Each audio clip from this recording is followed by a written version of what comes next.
Welcome to the One Nest Academy. Hello everyone, welcome to One Nest Academy. I'm your educator Shelly Singh. So in the last class हमने पढ़ा था historical background का part 1. उसमें हमने charter act को discuss किया था. अब हम डिस्कस करेंगे चार्टर एक्ट के बाद क्या हुआ, 1853 के बाद क्या हुआ. तो 1853 में लास्ट चार्टर एक्ट बना था, मैंने आपको बताया था. तो लास्ट चार्टर एक्ट बनने के बाद क्या हुआ, लास्ट चार्टर एक्ट में जो ईस्ट इंडिया कंपनी थी उनको इंडेफिनेट एक्सटेंशन मिल गया ट्रेड करने का. ठीक है, उनकी पावर्स तो वैसे ही कम कर दी थी ब्रिटिश गवर्नमेंट ने. उसके बाद इंडेफिनेट एक्सटेंशन दे दिया कि ठीक है अब तुम कब तक करते रहो, ट्रेड करते रहो, हमें कोई दिक्कत नहीं है. पर उनकी पावर्स हटा दी गई थी. उसके बाद धीरे धीरे प्रॉब्लम्स अराइज होने लग गई. क्यों होने लग गई? क्योंकि जो इंडियंस थे उनको एक डर बैठ गया उनके दिल में कि हमारे जो एनिमल्स हैं, हमारे जो रिलीजियस बिलीफ है, उसको जो ब्रिटिश आर्मी है, ब्रिटिश गवर्नमेंट है, वो उसको हार्म कर रही है. वो कैसे हार्म कर रही थी? आपने अगर सेपॉय म्यूटिनी आप जानते होंगे, आपने 1857 रिवॉल्ट पढ़ा है, और अगर नहीं पढ़ा है तो हमारी हिस्ट्री की जो सीरीज आएगी हम उसमें डिस्कस करेंगे. अभी मैं आपको बस एक ब्रीफ एक्सप्लेनेशन देती हूँ. ठीक है, तो उसमें क्या हुआ था, तो जो बिलीफ मैंने आपको बोला, हिंदूज जो थे वो अपने बिलीफ को लेके थोड़े टेंशन में थे. क्योंकि जो कार्टेज बनी थी राइफल की, एनफील्ड राइफल आई थी, उसकी जो कार्टेज बनने वाली थी वो थी बीफ और पिग के मांस से बनने वाली थी, काऊ और पिग के मांस से. ठीक है, तो जो काऊ थी वो हमेशा से आपको पता है हिंदू के लिए बहुत पूजनीय होती है. ठीक है, और जो पिग था वो मुस्लिम के लिए एक टैबू था. तो इसी कारण वहां से प्रॉब्लम अराइज होना स्टार्ट हुई थी. फिर होते होते कहां से रीजन जुड़ते गए और वो जो रिलीजियस बिलीफ के कारण जो फाइट चालू हुई थी वो एक अंजाम ले ली इंडिपेंडेंस, वॉर ऑफ इंडिपेंडेंस के नाम से. ठीक है, तो आपके बुक में लिखा होगा फर्स्ट वॉर ऑफ इंडिपेंडेंस 1857. तो उसको अब करेक्ट किया गया है. करेक्ट इन द सेंस उसको रिबेलियन हुआ था, पैका रिबेलियन, वो अब फर्स्ट वॉर ऑफ इंडिपेंडेंस कहलाया जाता है आफ्टर 2017. 2017 में पैका रिबेलियन को 200 साल हुए थे. उस 200 साल के सेलिब्रेशन में जो गवर्नमेंट थी, इंडियन गवर्नमेंट, उन्होंने बोला कि first war of independence Paika rebellion को बोला जाएगा, 1857 रिवॉल्ट को नहीं. ठीक है, तो इसको आप अपने करेक्ट कर लीजिएगा. जो लक्ष्मीकांत है उसमें first war of independence mutiny, sepoy mutiny को बोला गया है. ठीक है, तो सिपॉय म्यूटिनी हुई. अब 1857 में रिवॉल्ट में इतना ज्यादा बहुत टेंशन क्रिएट हो गई थी. किसके लिए? ब्रिटिश गवर्नमेंट के लिए. क्योंकि उनको समझ आया जो 1857 रिवॉल्ट था उसमें जो हिंदू और मुस्लिम थे वो मिल के काम कर रहे थे. मतलब मिल के काम अगेंस्ट किसके कर रहे थे? ब्रिटिश गवर्नमेंट के. तो ब्रिटिश गवर्नमेंट की इतनी सब, वो तो हमारे इंडिया में ट्रेड कर रहे थे, वो अमीर थे, उनके पास सारी मिलिट्री फोर्सेस थी, सब होने के बावजूद भी इंडियंस के सामने वो कमजोर पड़ने लग गए थे. ठीक है, तो जब वो कमजोर पड़ने लग गए थे तब ब्रिटिशर्स को लगा अगर हम ये बैटल हारते हैं तो हमारा इंडिया हाथ से चले जाएगा. और इंडिया बहुत ज्यादा रिच था रिसोर्सेज में, सब में. तो अगर इंडिया उनके हाथ से चले जाता तो उनके लिए बहुत बड़ा लॉस होता. इसलिए क्या किया उन्होंने, क्वीन ने बैटल खत्म होने से पहले ही अपना अपना एक्ट बना दिया. उस एक्ट का नाम था गवर्नमेंट ऑफ इंडिया एक्ट 1858. मतलब ये एक्ट कब बन गया? बैटल खत्म नहीं हुई थी, उसके पहले ही क्वीन ने इसको डिक्लेयर कर दिया. ठीक है, तो क्वीन ने डिक्लेयर किया, इसलिए इसे क्वींस प्रोक्लेमेशन भी बोला जाता है. ठीक है, तो उसमें क्वीन ने क्या बोला कि अब मैं इंडिया की एम्प्रेस बनूंगी. ठीक है, मैं इंडिया मेरे अंदर रहेगा.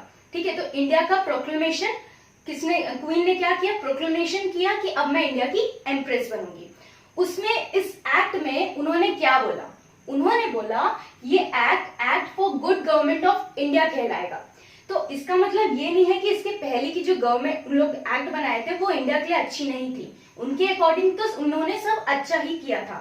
यहाँ गुड गवर्नमेंट का मतलब है एक रेस्पॉन्सिबल गवर्नमेंट.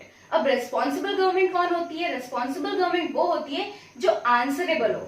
आंसरेबल किसको? हम हमारी पूरी इन पूरे ब्रिटिश इंडिया को, ठीक है, ब्रिटिश इंडिया को आराम से लेके चले, उनकी सारी प्रॉब्लम सॉल्व करे, इसलिए रेस्पॉन्सिबल गवर्नमेंट होती है। अब इसको बनाने के लिए उन्होंने क्या क्या बनाया, अब उसकी बात करते हैं, ठीक है।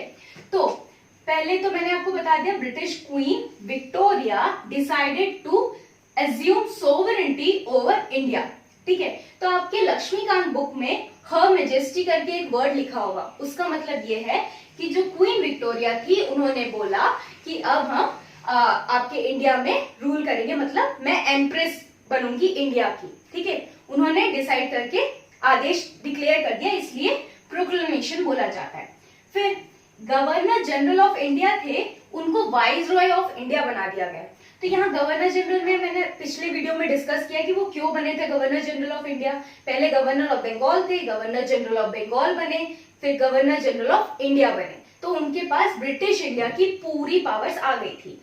जब वो वाइस रॉय ऑफ इंडिया में चेंज हुए, जब क्वीन प्रोक्लेमेशन के अंदर ये हुआ, तो वो क्यों हुआ, क्योंकि vice Roy of India direct representative थे किसके, ब्रिटिश गवर्नमेंट के। Vice Roy of India was direct representative of British government, ठीक है, ये हो गया। उसके बाद जो बोर्ड ऑफ कंट्रोल्स थे और कोर्ट ऑफ डायरेक्टर्स थे, उनको खत्म कर दिया गया, मतलब यहाँ पे डुअल गवर्नमेंट सिस्टम को खत्म कर दिया गया, ठीक है। यहाँ पे जो बोर्ड ऑफ कंट्रोल्स थे, कोर्ट ऑफ डायरेक्टर्स थे, उनको हटा दिया गया, उनकी पोस्ट को पूरा हटा दिया गया। तो वो पोस्ट हटाने के बाद एक नई पोस्ट बनाई गई, उसका नाम था सेक्रेटरी ऑफ स्टेट, ठीक है। अब ये सेक्रेटरी ऑफ स्टेट कौन थे, उनकी क्या ड्यूटीज थी, तो जो ये दोनों मिलके कर रहे थे, मतलब ये दोनों, इनके पास जो पावर्स थी, इनके पास जो पावर्स थी, वो दोनों की पावर सेक्रेटरी ऑफ स्टेट के पास पहुंच गई। तो मतलब सेक्रेटरी ऑफ स्टेट इन दोनों का मिक्सचर बोलेंगे अपन, ठीक है। तो सेक्रेटरी ऑफ स्टेट बना दिया गया। अब सेक्रेटरी ऑफ स्टेट जो फर्स्ट थे हमारे, वो थे लॉर्ड स्टैनले, ठीक है। तो सेक्रेटरी ऑफ स्टेट तो बन गए। अब सेक्रेटरी ऑफ स्टेट के लिए एक काउंसिल बनाई गई, तो उस काउंसिल में 15 मेंबर्स थे और वो काउंसिल सेक्रेटरी ऑफ स्टेट को असिस्ट कर रही थी। अब ये जो काउंसिल थी वो एडवाइजरी बॉडी थी, ठीक है, वो एडवाइजेस देती थी, इसलिए एडवाइजरी बॉडी थी ये काउंसिल ऑफ स्टेट। तो मैंने आपको बोला, उन्होंने बोला था कि गुड गवर्नमेंट ऑफ इंडिया, मतलब जो हमारी जो एक्ट है वो गुड गवर्नमेंट ऑफ इंडिया के लिए है। तो यहाँ गुड गवर्नमेंट का मतलब रेस्पॉन्सिबल था, रेस्पॉन्सिबल का मतलब आंसरेबल था। तो आंसरेबल ये कैसे होंगे, जो वाइस रॉय था, इंडिया का था वाइस रॉय, तो जो इंडिया की जो प्रॉब्लम्स थी उसको वाइस रॉय हैंडल करता था। वाइस रॉय उसके बाद स्टेट सेक्रेटरी ऑफ स्टेट को बताता था, ठीक है। वाइस रॉय के ऊपर कौन था, सेक्रेटरी ऑफ स्टेट था।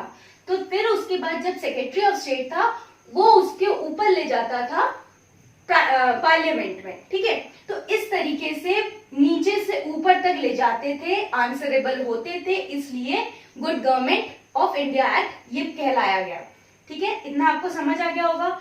और उसके बाद जो ये सेक्रेटरी ऑफ स्टेट थे, वो बॉडी कॉर्पोरेट भी कहलाए गए। अब ये बॉडी कॉर्पोरेट का मतलब क्या है, बॉडी कॉर्पोरेट का मतलब है कि वो अपनी जो गवर्नमेंट है उनको स्यू कर सकते हैं, और गवर्नमेंट भी इन्हें सू कर सकती है अगर कोई गलत एक्शन हो, ठीक है। तो यहाँ पे ये एक्ट यहीं तक था, ठीक है। तो इसमें ये सब चीजें हमें डिस्क्राइब की गई थी। तो चलिए अब बात करते हैं इंडियन काउंसिल एक्ट की। अब ये इंडियन काउंसिल एक्ट लाने की क्या जरूरत थी, जब 1857 का रिवॉल्ट हुआ था, तब ब्रिटिशर्स को ये समझ आ गया था कि अगर हम इंडियंस को अपने काउंसिल में नहीं जोड़ेंगे, अपने गवर्नमेंट में जो उनको हिस्सा नहीं देंगे, तो वो हमारे अगेंस्ट फिर से रिवॉल्ट कर सकते हैं। और अगर उन्होंने फिर से रिवॉल्ट की तो ऐसी चांसेस थी कि ब्रिटिशर्स हार जाएंगे, ठीक है। तो उन्होंने इंडियन काउंसिल एक्ट लाया, जो कि 3 एक्ट थे। 1861 में पहला था, 1892 में दूसरा और 1909 में तीसरा। तो अब 1861, 1892 और 1909 में क्या हुआ, हम डिस्कस करते हैं पहले 1861 को। तो 1861 था वो इम्पोर्टेंट लैंडमार्क था, कहाँ के लिए, कॉन्स्टिट्यूशनल और पॉलिटिकल इन हिस्ट्री, ठीक है। तो it was an important landmark in political and constitutional, ठीक है।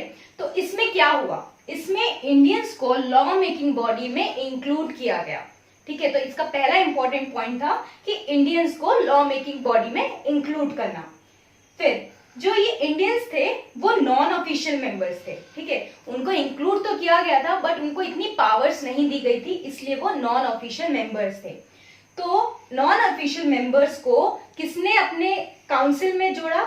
लॉर्ड कैनिंग ने। लॉर्ड कैनिंग कौन थे? वाइसरॉय ऑफ इंडिया थे लॉर्ड कैनिंग, और उन्होंने नॉन ऑफिशियल मेंबर्स को अपनी काउंसिल में नॉमिनेट किया। तो वो जो फर्स्ट नॉन ऑफिशियल मेंबर्स थे वो कौन थे? Raja of Banaras, Maharaja of Patiala and sir Dinkar Rao. तो ये जो तीन थे वो लेजिस्लेटिव काउंसिल में एंटर किए थे, और वो फर्स्ट काउंसिल थी लॉर्ड कैनिंग की। तो इसका अगर क्वेश्चन आएगा कि काउंसिल ऑफ कैनिंग और लॉर्ड कैनिंग, तो वो ये तीन थे, ठीक है, जो इंडियंस थे। उसके बाद इनिशिएटेड डिसेंट्रलाइजेशन। तो ये भी बहुत इंपॉर्टेंट पॉइंट था, क्योंकि जब से हम पढ़ रहे हैं 1773 से सेंट्रलाइजेशन स्टार्ट हुआ था, ठीक है। 1773 में फर्स्ट सेंट्रलाइजेशन का स्टेप था, क्या था वो? गवर्नर ऑफ बंगाल को गवर्नर जनरल बना दिया गया बंगाल का। उसके बाद 1833 तक उन्होंने फाइनल स्टेप किया, जो गवर्नर जनरल ऑफ बंगाल को गवर्नर जनरल ऑफ इंडिया बना दिया।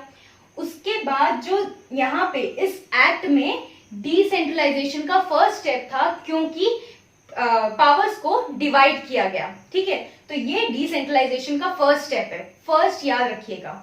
उसके बाद जो इसमें पावर्स थी किसकी? वाइसरॉय की। जो पावर्स थी वाइसरॉय की, उसको एम्पावर्ड किया गया, ठीक है, उनको और पावर्स दी गई। क्या पावर्स दी गई? Making rules. तो वाइसरॉय जो थे हमारे, वो रूल्स बना सकते थे। क्यों? किसके लिए बना सकते थे? अपने बिजनेस को, ट्रांजैक्शन को कन्वीनियंट वे में चलाने के लिए वो अपने रूल्स बना सकते थे, ये उनकी पावर थी। Portfolio system. तो ये जो पोर्टफोलियो सिस्टम था वो लॉर्ड कैनिंग ने 1859 में प्रपोज किया था, ठीक है। तो उसको अभी क्यों यूज किया गया?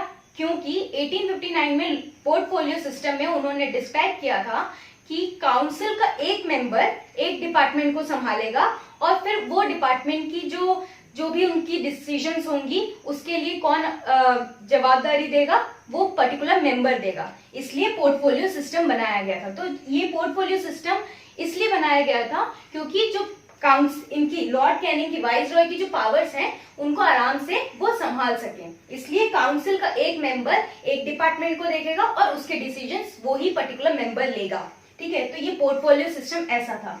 उसके बाद issue ordinance in emergency. Viceroy के पास ये पावर थी कि वो इमरजेंसी के टाइम पे ऑर्डिनेंस इशू कर सकते थे, ठीक है। जैसे अभी प्रेसिडेंट इशू कर सकते हैं इमरजेंसी के टाइम पे, वैसे ही वाइसरॉय कर सकते थे without any suggestions of legislative councils. तो ये एक्ट ये डिस्क्राइब करता है। अब चलिए डिस्कस करते हैं आगे के इंडियन काउंसिल एक्ट्स। तो इंडियन काउंसिल एक्ट 1892 आया।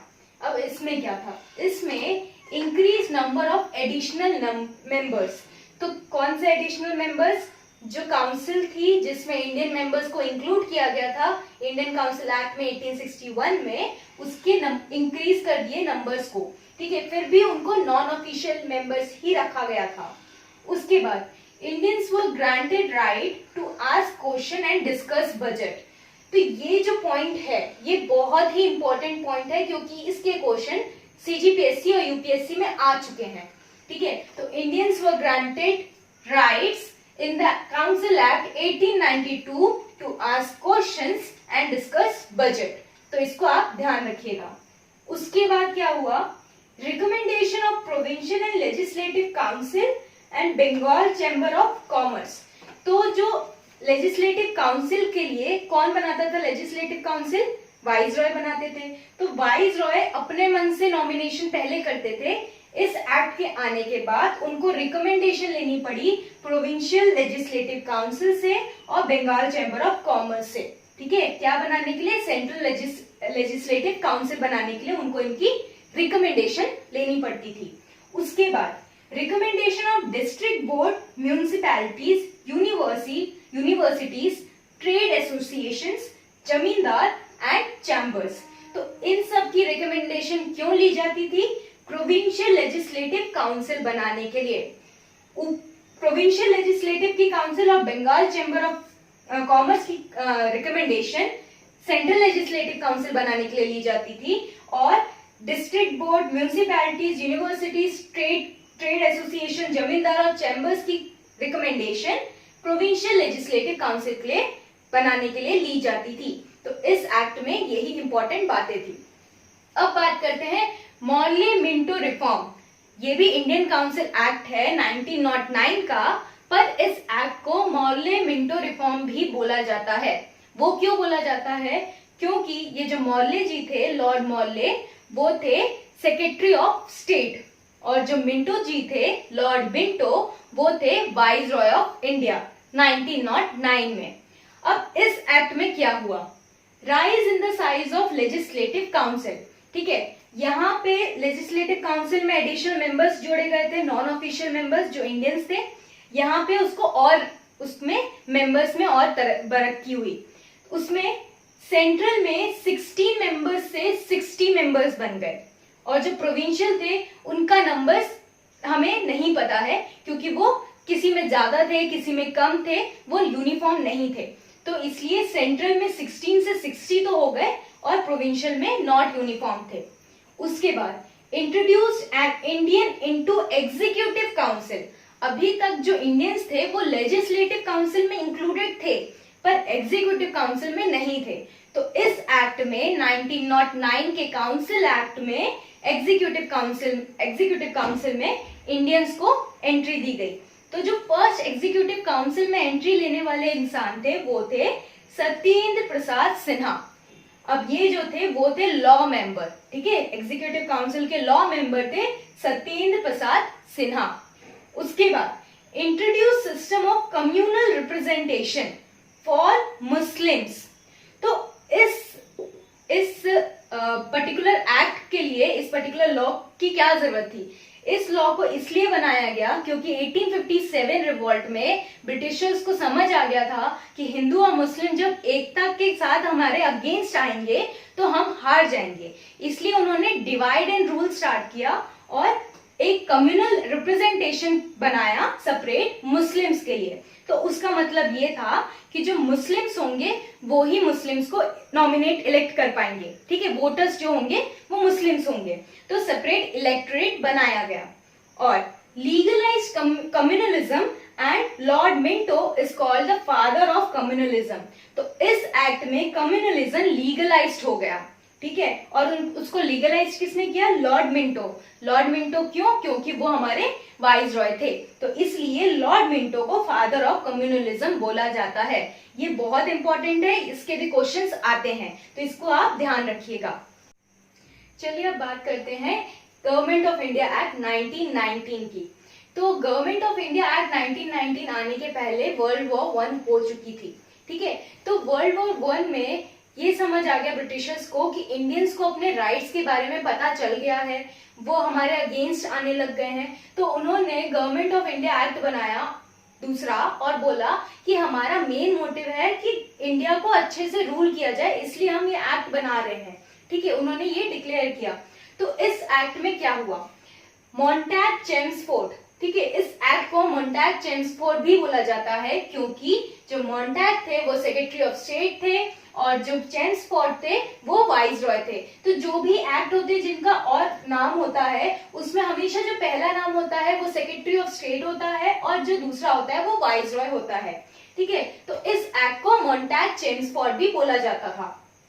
उसके बाद इस एक्ट में क्या हुआ?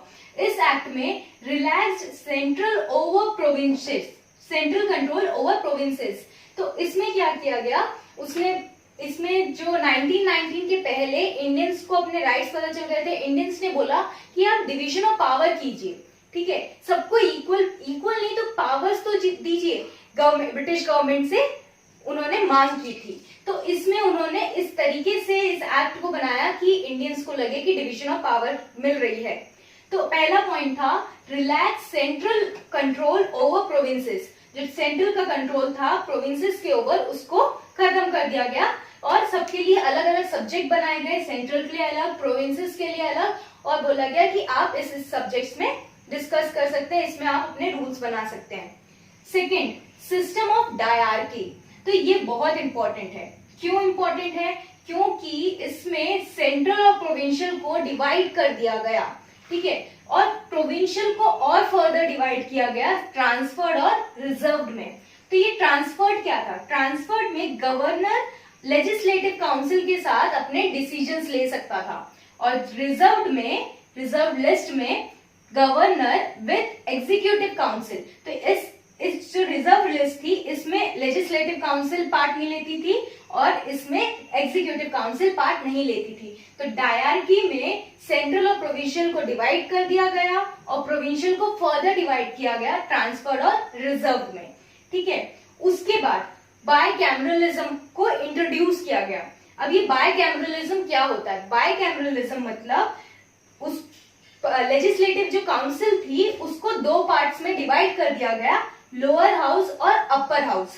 तो ये जो लोअर हाउस था वो था लेजिस्लेटिव असेंबली और अपर हाउस था वो था काउंसिल ऑफ स्टेट्स। जैसे अभी होता है वैसी बायकैमरलिज्म का मतलब वही होता है कि दो पार्ट्स में डिवाइड कर दिया गया, लोअर हाउस और अपर हाउस। अब जो 3 out of 6 members were Indians in executive council. Executive council थी 6 मेंबर्स की, उसमें से 3 को इंडियंस इन्होंने रखा। और क्या किया? सेपरेट इलेक्टोरेट, जो हमारा पहला इंडियन पहला नहीं 1909 का इंडियन काउंसिल एक्ट था उसमें कम्युनलिज्म को लीगलाइज किया गया था। इसमें फर्दर उसको एक्सटेंड किया गया, separate electorate for 6 Indian Christians, Anglo Indians and Europeans. इन सब के लिए इलेक्टोरेट बनाए गए सेपरेट। और लिमिटेड फ्रेंचाइजी, तो इसका मतलब है कि जो इंडियंस थे उनको वोटिंग राइट्स लिमिटेड मिलते थे। वो किस बेसिस पे मिलते थे? उनके प्रॉपर्टी पे, उनके टैक्स पेमेंट में, उस बेसिस पे उनको वोटिंग राइट्स मिलते थे। तो लिमिटेड फ्रेंचाइजी। फिर new office of high commissioner, तो ये कहाँ बनाया गया? लंदन में बनाया गया, न्यू ऑफिस बनाया गया, ठीक है। और सीपीएससी, इसका सेटअप हुआ 1926 में। सीपीएससी क्या है? आपका जो अभी यूपीएससी है वो पहले सीपीएससी था, सेंट्रल पब्लिक सर्विस कमीशन। तो वो था आपका सीपीएससी जो कि अब हो गया है यूपीएससी। तो उसका सेटअप हुआ था 1926 में और रिक्रूटमेंट प्रोसेस स्टार्ट हुआ था। तो ये तो हो गई एक्ट की बात। उसके बाद साइमन कमीशन आया। तो इस एक्ट में ये भी था एक क्लॉज कि ये हर 10 साल बाद रिवाइज किया जाएगा, ठीक है। तो जब ये एक्ट बना तो इस एक्ट के बाद भी बहुत सारी दिक्कतें आने लग गई थी। इंडियंस को ये एक्ट पसंद नहीं आया क्योंकि इंडियंस ने बोला था कि हमें डिवीजन ऑफ पावर्स चाहिए। और ये जो एक्ट था इसमें ब्रिटिशर्स ने तो शो किया कि हम डायरकी ला रहे हैं, बायकैमरलिज्म ला रहे हैं और हम आपको डिवीजन ऑफ पावर्स दे रहे हैं, बट वो एक्चुअली में डिवीजन ऑफ पावर्स नहीं थी, क्योंकि ये सारे सिस्टम में रूल कौन कर रहा था? मेनली रूल ब्रिटिशर्स ही कर रहे थे। इसमें इंडियंस को राइट्स नहीं मिले थे। तो इसलिए इस एक्ट को बहुत सारे लोगों ने इसका विरोध किया। उसके बाद तो साइमन कमीशन जो 10 साल बाद इस एक्ट के रिवाइज होने का पीरियड था, वो 2 साल पहले ही, 10 साल होने के 2 साल पहले ही 8 साल में साइमन कमीशन को बुलाया गया। अब ये साइमन कमीशन कौन थे? साइमन कमीशन थे 7 मेंबर्स की एक कमीशन बनाई गई। तो इस कमीशन को हेड कौन कर रहा था? Sir John Simon. तो आपने सुना होगा Simon go back, protest and all. तो वो प्रोटेस्ट क्यों हुए थे? इस कमीशन के कारण हुए थे, क्योंकि इस कमीशन में कोई इंडियन नहीं था, ठीक है। ये कमीशन क्यों बनाई गई थी? इस एक्ट की रिपोर्ट बनाने के लिए, पर इसमें कोई इंडियन ही नहीं था, तो इस एक्ट की रिपोर्ट कैसे सही होगी? इसलिए सारी पार्टीज ने इस कमीशन का प्रोटेस्ट किया था। उसके बाद रिपोर्ट सबमिट हुई 1930 में। ये कमीशन बैठी, उसके बाद उन्होंने सबमिट किया रिपोर्ट 1930 में। तो उस रिपोर्ट में उन्होंने डायरकी सिस्टम को अबॉलिश कर दिया। तो किस कमीशन ने इस डायरकी सिस्टम को अबॉलिश किया? साइमन कमीशन ने। फिर 3 round table conference between British government, British India and Indian princely states. तो जब ये रिपोर्ट आई उसके बाद 3 राउंड टेबल कॉन्फ्रेंस हुई, 3 बार राउंड टेबल कॉन्फ्रेंस हुई जो थी ब्रिटिश गवर्नमेंट, ब्रिटिश इंडिया और इंडियन प्रिंसली स्टेट्स के बीच में। तो जब ये राउंड टेबल कॉन्फ्रेंस हो रही थी उसके डिसीजन में आया white paper of constitutional reforms. तो वो जो white paper of constitutional reforms था वो बना हमारा गवर्नमेंट ऑफ इंडिया एक्ट 1935। चलिए अब बात करते हैं कम्युनल अवार्ड के बारे में। तो कम्युनल अवार्ड क्या था? कम्युनल अवार्ड था जो Ramsay McDonald British prime minister थे, वो उन्होंने माइनॉरिटीज की रिप्रेजेंटेशन बढ़ाई थी, सीट्स रखी थी जो की थी 71, ठीक है। तो उसको बोला जाता है कम्युनल अवार्ड। उन्होंने रिप्रेजेंटेशन बढ़ाई थी माइनॉरिटीज की, तो वो कम्युनल अवार्ड था। उसमें क्या हुआ, जब उन्होंने रिप्रेजेंटेशन दी माइनॉरिटीज को तो वो वर्ड बहुत कम थी, ठीक है। तो उसके लिए गांधी जी ने प्रोटेस्ट किया कि हम इसको नहीं मानेंगे। तो उन्होंने प्रोटेस्ट किया यारवाड़ा जेल में और अनशन पे बैठ गए। तो अगर वो अनशन पे बैठे रहते तो वो भी एक रिवॉल्ट का रूप ले लेती, इसलिए उनकी बात को सुना गया और उसके लिए डिसीजंस लिए गए। तो वो डिसीजंस थे पूना पैक्ट के अंदर। एक पूना पैक्ट था जो एग्रीमेंट था, ठीक है। तो वो एग्रीमेंट में बोला गया ठीक है माइनॉरिटीज की हम और रिप्रेजेंटेशन बढ़ाएंगे, जो कि 71 से 147 हो गई। तो रिप्रेजेंटेशन बढ़ाई गई, तो वो किसके अंडर बढ़ाई गई? पूना पैक्ट के अंदर बढ़ाई गई। तो इसलिए कम्युनल अवार्ड इंपॉर्टेंट है। क्यों इंपॉर्टेंट है? इसमें रिप्रेजेंटेशन दी गई थी माइनॉरिटीज को, जिसका प्रोटेस्ट किया था गांधी जी ने, और फिर एक पूना पैक्ट बना था जिसमें उस प्रोटेस्ट का डिसीजन लिया गया था by converting 71 seats into 147 seats. उसके बाद गवर्नमेंट ऑफ इंडिया एक्ट आया 1935।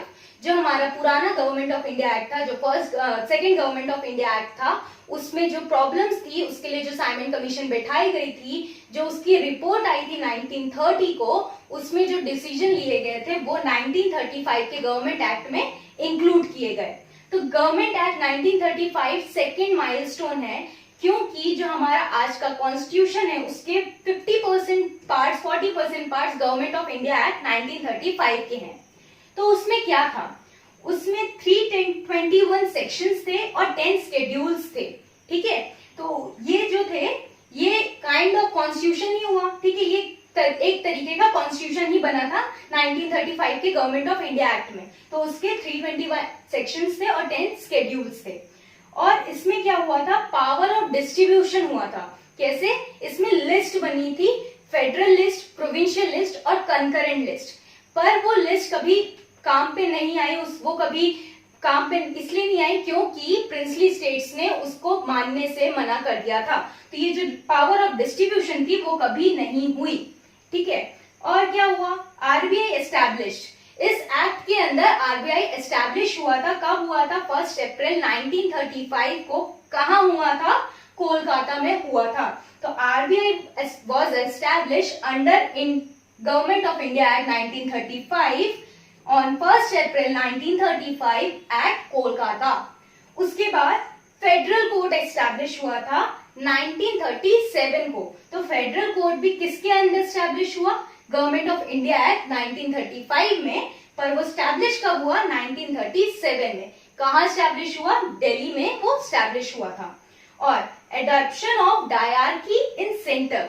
तो जो पहले डायरकी बनी थी वो कहाँ बनी थी? वो प्रोविंसेस में बनी थी, ठीक है। अब कहाँ बनी? सेंटर में बनी। तो सेंट्रल का जो सब्जेक्ट था उसको फर्दर डिवाइड किया गया ट्रांसफर और रिजर्व में, ठीक है। ये बहुत इंपॉर्टेंट है, इसके क्वेश्चंस आते हैं सीजीपीएससी और यूपीएससी में, तो ये पॉइंट आप ना भूलें, ठीक है। तो इस तरीके से हमारा गवर्नमेंट ऑफ इंडिया एक्ट 1935 बना। तो ये एक्ट बहुत इंपॉर्टेंट था क्योंकि इसके बहुत सारे पार्ट्स अभी भी हमारे कॉन्स्टिट्यूशन में हैं। तो इसके बाद गवर्नमेंट ऑफ इंडिया एक्ट आया 1947। उसके पहले कॉन्स्टिट्यूएंट असेंबली बनी थी। तो 1947 गवर्नमेंट ऑफ एक्ट समझने के लिए हमें कॉन्स्टिट्यूएंट असेंबली समझनी पड़ेगी, जो कि है मेकिंग ऑफ हमारा कॉन्स्टिट्यूशन। तो जब मेकिंग ऑफ कॉन्स्टिट्यूशन की वीडियो आएगी उसके साथ कॉन्स्टिट्यूएंट असेंबली समझेंगे, उसके बाद हम गवर्नमेंट ऑफ एक्ट 1947 समझेंगे। अगर मैं इसी में सब कुछ समझाती तो ये वीडियो बहुत बड़ी हो जाती, इसलिए मैंने मेकिंग ऑफ कॉन्स्टिट्यूशन की अलग वीडियो बनाई है। उसमें मैंने पहले कॉन्स्टिट्यूएंट असेंबली समझाया है, उसके बाद 1947 गवर्नमेंट ऑफ इंडिया एक्ट समझाया है। तो इसलिए यहाँ तक ही इसको स्टॉप करते हैं। आई होप आपको ये वीडियो बहुत अच्छी लगी होगी, आपको सब बातें समझ आई होगी, टाइमलाइन समझ आई होगी। So if you find this video informative, so don't forget to like, share and subscribe, and also hit the bell icon. Stay updated. Thank you.